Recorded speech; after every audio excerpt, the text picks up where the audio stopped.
Guys, তোমরা সবাই কেমন আছো? আশা করি তোমরা সবাই খুব ভালো আছো। আমি হলাম professional makeup artist and hair stylist Indrani from Indrani's makeover. তোমাদের সবাইকে আমার চ্যানেলে স্বাগত জানাই। তোমরা সবাই কেমন আছো? আশা করি তোমরা সবাই খুব ভালো আছো। আর হ্যাঁ, মেকআপ ক্লাসেসগুলো কীরকম লাগছে অবশ্যই কিন্তু আমাকে কমেন্ট করে জানাও। আশা করি তোমাদের ভালো লাগবে। আর মেকআপ সংক্রান্ত যদি কোনো প্রশ্ন তোমাদের থেকে থাকে অবশ্যই কিন্তু আমাকে কমেন্ট করে জানাতে পারবে। আর যেটা হচ্ছে, আমি যেই মেকআপের ভিডিওগুলো তোমাদের সঙ্গে শেয়ার করছি বা যেই ক্লাসেসগুলো তোমাদেরকে দিচ্ছি সেগুলো কিন্তু স্কিপ না করে পুরোটা দেখবে।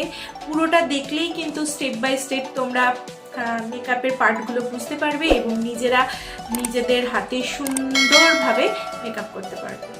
সো গাইস, প্রফেশনাল মেকআপ কোর্সের আজকে 4th ডে।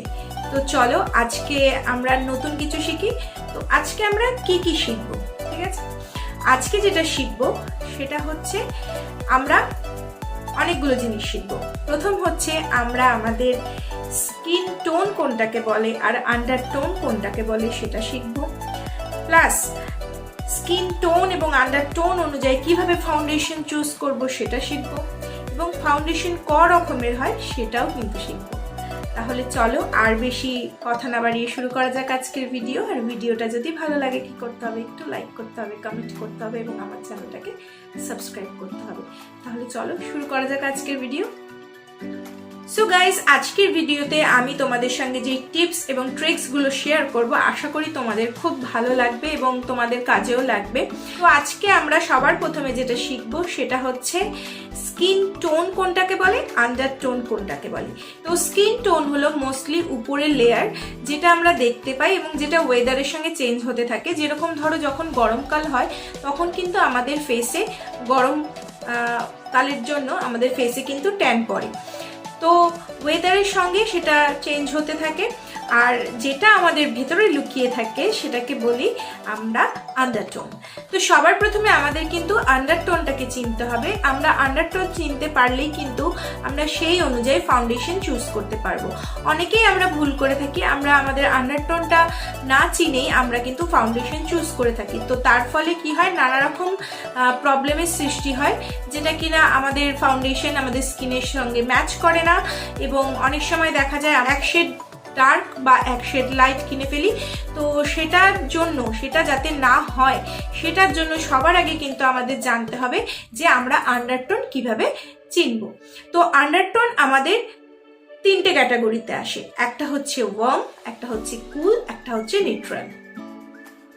তো বেসিক্যালি আমরা যারা ইন্ডিয়াতে থাকি, যারা ইন্ডিয়ান, তারা কিন্তু বেশিরভাগই ওয়ার্ম আন্ডারটোনের হয়। ওয়ার্ম আন্ডারটোনে যারা থাকে তাদের স্কিনটা কিন্তু একটু ইয়েলো টাইপের হয় এবং যারা কুল আন্ডারটোনে থাকে তাদের পিঙ্ক এবং যারা নিউট্রাল আন্ডারটোনে থাকে তারা হচ্ছে অলিভ।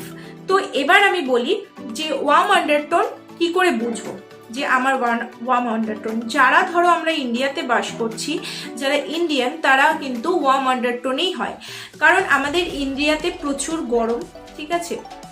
তো সেই কারণে বেশিরভাগ সময়টা আমরা গরমের মধ্যে দিয়ে কাটাই। আমাদের আন্ডারটোন সেই জন্য কিন্তু ওয়ার্ম আন্ডারটোন। আর যারা ধরো শীতের দেশে থাকে, যেরকম ইউএসএ থাকে, রাশিয়া থাকে, এরা যারা থাকে তাদের স্কিন টোন কিন্তু কুল আন্ডারটোনে আসে। তো তাদের ওই জন্য স্কিনে দেখবে একটা পিঙ্কিশ একটা ভাব থাকে। আর নিউট্রাল আন্ডারটোন হচ্ছে কুল এবং ওয়ার্ম দুটো মিশিয়ে যারা থাকে তাদের হচ্ছে নিউট্রাল আন্ডারটোন। তো এবার আমরা জানবো যে কিভাবে বুঝবো যে আমি ওয়ার্ম আন্ডারটোন না কুল আন্ডারটোন নাকি নিউট্রাল আন্ডারটোন। তো সবার প্রথমে বলি, আমাদের প্রত্যেকেরই যে ভেন্স থাকে, যেই ভেন্সটা থাকে, যাদের গ্রিন ভেন্স দেখা যায় তাদের কিন্তু ওয়ার্ম আন্ডারটোন হয় এবং যাদের ব্লু ভেন্স, অনেকের থাকে ব্লু ভেন্স দেখা যায়, যাদের ব্লু ভেন্স দেখা যায় তারা কিন্তু কুল আন্ডারটোন মানে পিঙ্কিশ যে টোনটা থাকে। আর যাদের ব্লু এবং গ্রিন দুটোই থাকে তারা কিন্তু নিউট্রাল আন্ডারটোনের হয়। এক্ষেত্রে একটা টিপস হলো, অনেকেই আছো যারা গোল্ড জুয়েলারি পরো এবং গোল্ড জুয়েলারি পরলে তাদেরকে বেশ সুন্দর লাগে দেখতে, তাদের ক্ষেত্রে কিন্তু সেটা ওয়ার্ম আন্ডারটোন। আর যারা সিলভার পরো, মানে সিলভার পরলে তাদেরকে বেশি ভালো লাগে, তো তারা কিন্তু পিঙ্ক আন্ডারটোন, ঠিক আছে? তো এটা দিয়েও তোমরা জুয়েলারি দিয়েও চিনতে পারবে। সো ফ্রেন্ডস, এইভাবেই আমরা আন্ডারটোন জানতে পারি। এরপর আমরা যেটা শিখবো সেটা হচ্ছে ফাউন্ডেশন ক প্রকারের হয়। ফাউন্ডেশন হয় 4 প্রকারের। একটা হচ্ছে তোমার cream foundation, liquid foundation, stick foundation এবং পাউডার ফাউন্ডেশন। তো ফার্স্টে যেটা বলি, প্রথমে আমি স্কিন টাইপ নিয়ে একটু বলি। আমাদের 5 রকমের skin type: dry, oily, sensitive, combination, normal. তো লিকুইড যে ফাউন্ডেশনটা রয়েছে সেটা কিন্তু মোটামুটি সমস্ত স্কিন টোনের সঙ্গেই যায়, ঠিক আছে। লিকুইড ফাউন্ডেশনটা সমস্ত স্কিন টোনের সঙ্গে যায়, খুব সুন্দরভাবে সেটা ব্লেন্ড হয়ে যায়।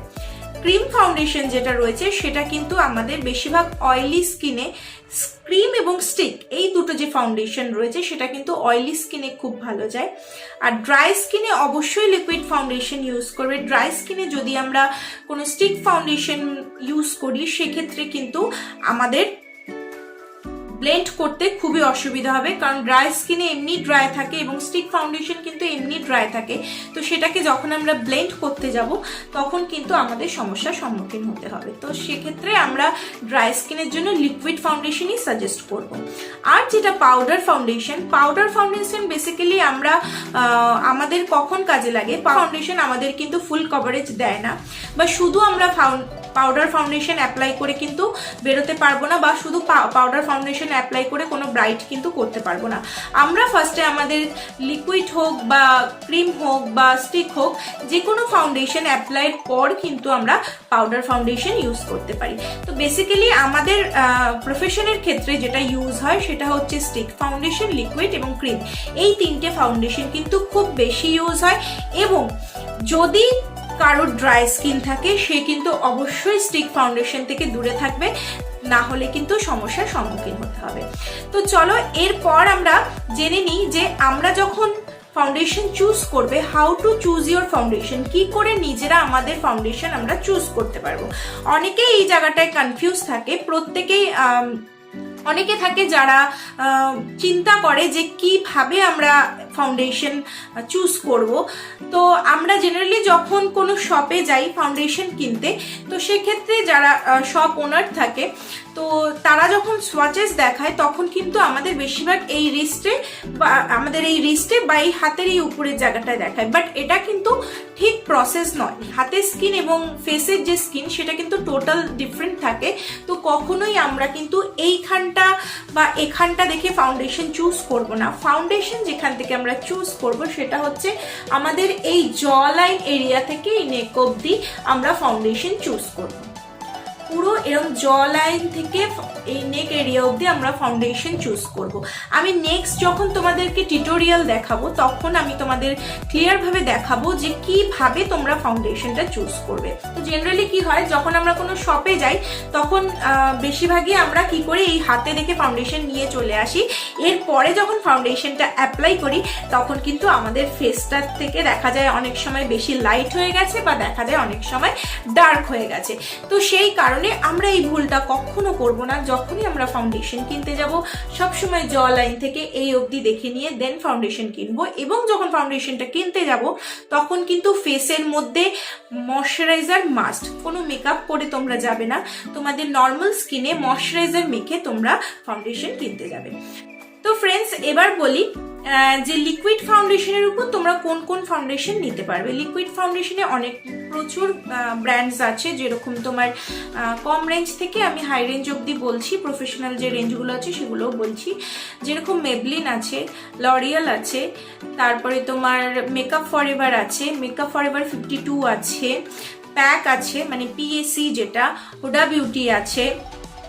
প্রচুর এরকম ব্র্যান্ড আছে যেগুলো হচ্ছে তোমার লিকুইড ফাউন্ডেশনে পাওয়া যায়। এবং ক্রিম ফাউন্ডেশনের মধ্যে তোমরা যদি নাও সেটা তোমরা মেকআপ স্টুডিওরও পেয়ে যাবে। আর স্টিক ফাউন্ডেশনের মধ্যে যদি নাও তোমরা মেকআপ ফরএভারের পাবে। তো আর পাউডার ফাউন্ডেশনের মধ্যে যেটা সবচেয়ে বেস্ট সেটা হচ্ছে ম্যাকের পাউডার ফাউন্ডেশন কিন্তু খুব ভালো, সেটাও তোমরা কিন্তু নিতে পারো। সো ফ্রেন্ডস, আজকে যেটা বললাম সেটা হচ্ছে কিভাবে তোমরা ফাউন্ডেশন চুজ করবে। এরপরে যেটা বলবো সেটা হচ্ছে অনেক সময় আমরা যেই ভুলটা করে থাকি, আমরা অনেক সময় এখানে দেখে আনা সত্ত্বেও অনেকে আমরা আমাদের মধ্যে আছি যারা কিনা নিজেদের এক্স্যাক্ট যে স্কিন টোনটা সেই স্কিন টোনের ফাউন্ডেশন নিতে পছন্দ করি। তো সেক্ষেত্রে কি হয়, একদম আমরা তো এক্স্যাক্ট স্কিন টোনের ফাউন্ডেশন চুজ করে নিয়ে আসি, বাট যখন আমরা সেটা অ্যাপ্লাই করি এবং অ্যাপ্লাই করার পর সেটা কিন্তু ধীরে ধীরে প্রত্যেকটা ফাউন্ডেশনই অক্সিডাইজ করে। তার কারণ হচ্ছে বাইরের ওয়েদারের সঙ্গে যখন সেটা বাইরের ওয়েদারের যখন সংস্পর্শে আসে তখন সেটা ধীরে ধীরে অক্সিডাইজ করে এবং আমাদের ফেসটা তখন দেখা যায় যে ডাল হয়ে গেছে, কালো হয়ে গেছে। তখন কিন্তু এরকম অনেকেরই আমাদের কমপ্লেন থাকে যে আমার কিন্তু মেকআপটা কালো হয়ে গেছে। তো এটা তো গেল কালো হয়ে যাওয়ার কথা। এবং অনেকে এটাও ভুল করি যে আমরা কিন্তু দেখা যায় আমাদের স্কিন টোনের থেকে লাইট কালারের আমরা ফাউন্ডেশন নিয়ে আসি, সেক্ষেত্রে আর একটা যেটা প্রবলেম হয় সেটা হয় আমাদের ফেসটা মনে হয় যেন আলগা করে একটা কিছু, মানে আমাদের স্কিন টোন থেকে যখন ওটা লাইট হয়ে যায় তখন মনে হয় যেন ফেসে আমরা আলাদা করে কিছু একটা বসিয়ে দিয়েছি। তো সেটা খুব খারাপ লাগে দেখতে। তো সেটা যাতে আমাদের না হয় সেটার জন্য কি করব, সেটার জন্য যেটা করব সেটা হচ্ছে আমাদের ফেসের যে এক্স্যাক্ট স্কিন টোন এবং ফেসের এক্স্যাক্ট স্কিন টোনের থেকে এক শেড লাইট যে যে ফাউন্ডেশন, এই দুটোকে আমরা মিক্স করে অ্যাপ্লাই করব।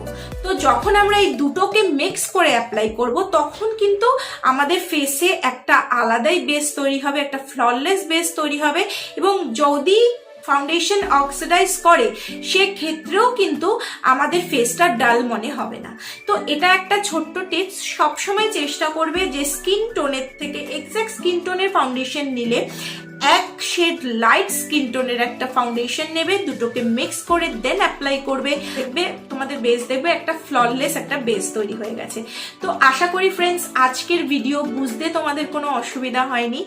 যদি ভিডিওটা ভালো লাগে কি করতে হবে, একটু লাইক করতে হবে, কমেন্ট করতে হবে এবং আমার চ্যানেলটাকে সাবস্ক্রাইব করতে হবে।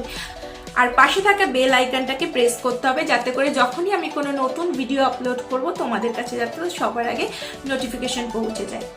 যদি এরকম ধরনের মেকআপ আরও জানতে চাও, মেকআপের সম্পর্কে আরও কিছু শিখতে চাও, সের জন্য কিন্তু তোমরা আমার ক্লাসেস জয়েন করতে পারো। আমি কিন্তু ব্রাইডাল মাস্টার ক্লাস এটা কিন্তু করিয়ে থাকি। তো কোনো রকম বুঝতে অসুবিধা হয় তোমরা কিন্তু কমেন্ট করেও আমাকে জানাতে পারো, আমি তোমাদের রিপ্লাই করার চেষ্টা করব। তাহলে চলো আজকের ভিডিও এখানেই শেষ করছি। সবাই খুব ভালো থেকো, সুস্থ থেকো, দেখা হচ্ছে নেক্সট দিন।